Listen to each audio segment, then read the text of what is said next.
ಮತ್ತು ರಾಜ್ಯದಲ್ಲಿ ನಡಿಬಾರದಂಥ ಬೆಳವಣಿಗೆಗಳು ನಡೀತಾ ಇದ್ದಾವೆ. ಏನು ಕಾಂಗ್ರೆಸ್ ಪಕ್ಷ ಸುಳ್ಳು ಭರವಸೆಗಳನ್ನು ನೀಡಿ 5 ಗ್ಯಾರಂಟಿಗಳನ್ನು ನೀಡಿ ಬಹಳ ದೊಡ್ಡ ಸಂಖ್ಯೆಯಲ್ಲಿ ಗೆದ್ದು ಬಂದು ಈ 1.5 ವರ್ಷದಲ್ಲಿ ಇಡೀ ಕರ್ನಾಟಕದ ಇತಿಹಾಸದಲ್ಲಿ ಆಗದಿರುವಂಥ ಭ್ರಷ್ಟಾಚಾರಗಳು, ಹಗರಣಗಳು ಇವನ್ನೆಲ್ಲ ಮಾಡ್ತಾ ಇದ್ದಾರೆ. ಬಟ್ ಕೊಟ್ಟಂಥ ಗ್ಯಾರಂಟಿ ಯಾವುದನ್ನು ಕೂಡ ಸಮರ್ಪಕವಾಗಿ ಇದುವರೆಗೂ ಪೂರೈಸಿಲ್ಲ.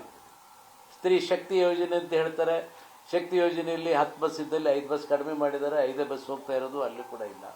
ಗೃಹಲಕ್ಷ್ಮಿ ಯೋಜನೆ 1 ತಿಂಗಳು ಬಂದರೆ 1 ತಿಂಗಳಿಲ್ಲ. ಮೊನ್ನೆ ಚುನಾವಣೆ ಆಗಿದೆ, ಯಾವ್ಯಾವ ಜಿಲ್ಲೆಗಳಲ್ಲಿ ಬೈ ಎಲೆಕ್ಷನ್ ಇದೆ ಆ ಜಿಲ್ಲೆಗಳಲ್ಲಿ ಬಿಡುಗಡೆ ಮಾಡಿದ್ದಾರೆ. ಕೆಲವು ತಿಂಗಳು ಬಿಡುಗಡೆ ಆಗುತ್ತೆ, ಚುನಾವಣೆಗಳು ಹಬ್ಬಗಳು ಬಂದಾಗ ಬಿಡುಗಡೆ ಮಾಡ್ತಾರೆ, ಇಲ್ಲ ಅಂದರೆ ಬಿಡುಗಡೆ ಮಾಡಲ್ಲ. ಯುವ ಶಕ್ತಿ ಅಂತ ಹೇಳಿದ್ರು ಒಬ್ಬನೇ ಒಬ್ಬ ವಿದ್ಯಾರ್ಥಿಗೆ ಇದುವರೆಗೂ ಹಣವನ್ನು ಬಿಡುಗಡೆ ಮಾಡಿಲ್ಲ. ಯುವ ನಿಧಿ ಇದೇ ರೀತಿ ಇವತ್ತು ಏನಾಗಿದೆ ಅಂದರೆ ಹಗರಣಗಳ ಸರ್ಮಾಲೆಯಲ್ಲಿ ಸಿಕ್ಕಾಕೊಂಡು ಜನ ಚೀತು ಅಂತೇಳಿ ಕಾಂಗ್ರೆಸ್ ಪಕ್ಷಕ್ಕೆ ಉಗಿತಾ ಇದ್ದಾರೆ. 1.5 ವರ್ಷದಲ್ಲಿ ಯಾವುದೇ ರೀತಿಯ ಅಭಿವೃದ್ಧಿಗಳಾಗಿಲ್ಲ. ಒಂದು ಕ್ಷೇತ್ರದಲ್ಲಿ ಒಂದು ಬುಟ್ಟಿ ಮಣ್ಣನ್ನು ಹಾಕುವಂಥ ಶಕ್ತಿ ಕೂಡ ಇವತ್ತು ಕಾಂಗ್ರೆಸ್ ಪಕ್ಷಕ್ಕಿಲ್ಲ. ಇಂಥ ಸಂದರ್ಭದಲ್ಲಿ ಇವತ್ತು ಜನರ ಗಮನವನ್ನು ಬೇರೆ ಕಡೆ ಸೆಳೆಯಬೇಕು ಅಂತೇಳಿ ಇವತ್ತು ಕಾಂಗ್ರೆಸ್ ಪಕ್ಷ ದಿನಕ್ಕೊಂದೊಂದು ಆಟ ನಾಟಕವನ್ನು ಪ್ರಾರಂಭ ಮಾಡಿದ್ದಾರೆ. ಅದು ಎಲ್ಲರಿಗೂ ಕೂಡ ಗೊತ್ತಿದೆ. ಈಗ ನಮ್ಮ ರೇಣುಕಾಚಾರ್ಯ ಅವರು ಹೇಳಿದಾಗೆ ಈ ಆಪರೇಷನ್ ಕಮಲ ಅಂತ ಹೇಳ್ತಾರೆ.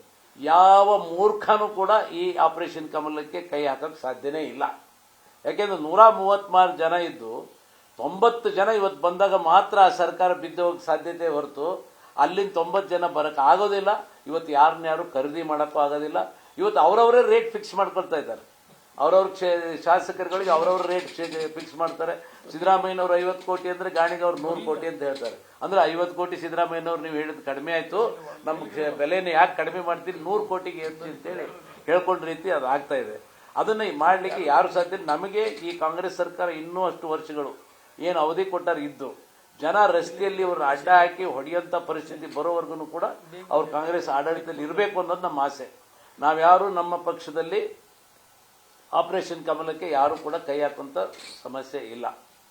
ಮತ್ತು ಇವತ್ತು ಏನಾಗಿದೆ, ಇವತ್ತು ಜನ BJP ಸರ್ಕಾರನೇ ಭಾಳ ಚೆನ್ನಾಗಿತ್ತು ಅನ್ನೋಂಥ ಅಭಿಪ್ರಾಯಕ್ಕೆ ಬಂದಿದ್ದಾರೆ. ಇಂಥ ಸಂದರ್ಭದಲ್ಲಿ ಎಲ್ಲೋ ಒಂದು ಕಡೆ ಕೆಲವರು ಗೊಂದಲದ ಹೇಳಿಕೆಗಳನ್ನು ನೀಡೋದ್ರ ಮೂಲಕ ಎಲ್ಲೋ ಒಂದು ಕಡೆಗೆ ಒಡಕಿದೆಯೇನೋ ಅಥವಾ ಬಿರುಕಿದೆಯೇನೋ ಅನ್ನೋಂಥದ್ದು ಅಥವಾ ಇವರಲ್ಲಿ ಹೊಂದಾಣಿಕೆ ಇಲ್ಲ ಅನ್ನೋಂಥ ಮನೋಭಾವನೆಯನ್ನು ಸೃಷ್ಟಿ ಮಾಡಲಿಕ್ಕೆ ಪ್ರಯತ್ನ ಪಡ್ತಾ ಇದ್ದಾರೆ. ಆದರೆ ನಾವು ಒಂದು ಹೇಳಲಿಕ್ಕೆ ಬಯಸ್ತೀನಿ, ಇವತ್ತು ಯಾವ ವ್ಯಕ್ತಿ ಕೂಡ ಯಾರು ಪಕ್ಷಕ್ಕೆ ಅನಿವಾರ್ಯ ಅಲ್ಲ. ಪಕ್ಷ ವ್ಯಕ್ತಿಗಿಂತ ದೊಡ್ಡದು. ಇವತ್ತು ಹೈಕಮಾಂಡ್ ಏನು ತೀರ್ಮಾನ ಮಾಡಿ ಇವತ್ತು ಪಕ್ಷ ರಾಜ್ಯಕ್ಕೆ ರಾಜ್ಯಾಧ್ಯಕ್ಷರನ್ನು ಕೊಟ್ಟಿದೆ. ರಾಜ್ಯಾಧ್ಯಕ್ಷರ ಮೂಲಕನೇ ಯಾವುದೇ ವ್ಯವಹಾರಗಳು ನಡೀಲಿ, ರಾಜ್ಯದಲ್ಲಿ ಪಕ್ಷದ ವಿದ್ಯಮಾನಗಳು ನಡೀಲಿ, ರಾಜ್ಯಾಧ್ಯಕ್ಷರ ಅಣತಿಯಂತೆ ಆಗಿ ಹೋಗಬೇಕು ಹೊರತು ಬೇರೆ ಯಾರು ಹೇಳಿದಾಗೆ ಮಾಡಲಿಕ್ಕೆ ಸಾಧ್ಯ ಇಲ್ಲ. ಇವತ್ತು ಈ ಸಂದರ್ಭದಲ್ಲಿ ಇವತ್ತು ನಾವು ಯಾರ ವಿರುದ್ಧ ಇಲ್ಲ, ಪಕ್ಷದ ಪರವಾಗಿದ್ದೇವೆ. ಪಕ್ಷ ಇವತ್ತು ಇದೇ ರೀತಿ ಒಂದು ಅಧ್ಯಕ್ಷರು ಮಾಡಿದಾಗ ಇನ್ನೊಬ್ಬರು ಅವ್ರು ಸರಿ ಇಲ್ಲ ಅಂತೇಳಿ ದಂಗೆ ಇದ್ದರೆ, ನಾಳೆ ಇನ್ನೊಬ್ಬರು ಮಾಡಿದಾಗ ಇನ್ನೊಬ್ಬರು ದಂಗೆ ಇರ್ತಾ ಹೋದ್ರೆ ಪಕ್ಷ ಅಂತ ನಡೆಯೋಕ್ಕಾಗೋದಿಲ್ಲ. ಇದು ಶಿಸ್ತಿಗೆ ಹೆಸರಾದಂಥ ಪಕ್ಷ. ಇವತ್ತು BJP ಪಕ್ಷದ ನ್ಯಾಷನಲ್ ಹೈಕಮಾಂಡ್ ಏನು ತೀರ್ಮಾನ ಮಾಡಿದೆ ಅದರ ಪ್ರಕಾರ ಇವತ್ತು ರಾಜ್ಯಾಧ್ಯಕ್ಷರು ಕೆಲಸ ನಿರ್ವಹಿಸ್ತಾ ಇದ್ದಾರೆ. ಬಹಳ ಅತ್ಯದ್ಭುತವಾಗಿ ಮಾಡ್ತಾ ಇದ್ದಾರೆ.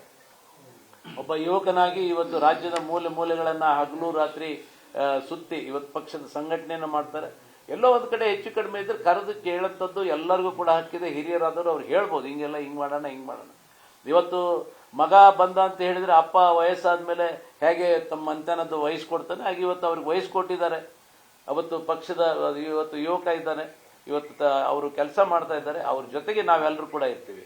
ಇವತ್ತು ಈಗ 3 ಟೀಮ್ ಇವತ್ತು ವಕ್ಫ್ ಹಗರಣ ಏನಿದೆ, ಒಂದು ಕಡೆ ಈಗ ಲ್ಯಾಂಡ್ ಜಿಹಾದ್ ಅಂತ ಹೇಳ್ತಾ ಇದ್ದಾರೆ. ಒಂದು ಇಷ್ಟು ದಿವಸ ಲವ್ ಜಿಹಾದ್ ಮಾಡಿಬಿಟ್ಟು ನಮ್ಮ ಹಿಂದೂ ಹುಡುಗಿಯರನ್ನೆಲ್ಲ ಹೊತ್ಕೊಂಡು ಹೋಗಿ ಮದುವೆಗಳನ್ನಾಗುವಂಥದ್ದು ನಡೀತಾ ಇತ್ತು. ಇವತ್ತು ಹಿಂದೂಗಳು ಭೂಮಿಯನ್ನು ಕಬಳಿಸದಲ್ಲದೆ ಮುಸ್ಲಿಮರ ಭೂಮಿಯನ್ನು ಕೂಡ ಕಬಳಿಸೋಂಥದ್ದಕ್ಕೆ ಇವತ್ತು ಲ್ಯಾಂಡ್ ಜಿಹಾದ್ ನಡೀತಾ ಇದೆ. ಇದರ ಸಲುವಾಗಿ ನಾವು ರಾಜ್ಯಾದ್ಯಂತ ಈ 3 ತಂಡಗಳನ್ನು ನಮ್ಮ ರಾಜ್ಯಾಧ್ಯಕ್ಷರು ನೇಮಕ ಮಾಡಿದ್ದಾರೆ. 3 ತಂಡಗಳಲ್ಲಿ ಎಲ್ಲರೂ ಕೂಡ ಇದ್ದಾರೆ.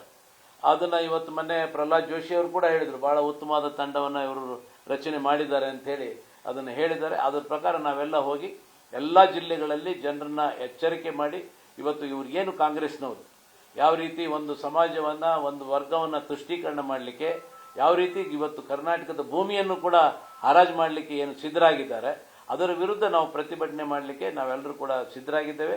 ಪಕ್ಷ ಏನು ಕೆಲಸವನ್ನು ವಹಿಸ್ಕೊಡ್ತಾ ಇದೆ, ಪಕ್ಷ ಏನು ತೀರ್ಮಾನ ತಗೊಳ್ತದೆ ಅದಕ್ಕೆ ನಾವೆಲ್ಲರೂ ಕೂಡ ಬದ್ಧರಾಗಿದ್ದೇವೆ.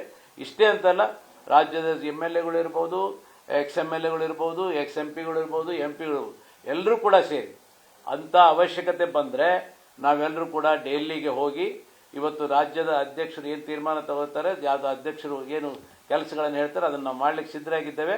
ಅವ್ರ ಜೊತೆಗೆ ನಾವಿದ್ದೇವೆ, ಪಕ್ಷದ ಜೊತೆಗೆ ನಾವಿದ್ದೇವೆ ಅನ್ನೋದನ್ನು ಮತ್ತೊಮ್ಮೆ ನಾನು ಹೇಳಲಿಕ್ಕೆ ಬಯಸ್ತೀನಿ.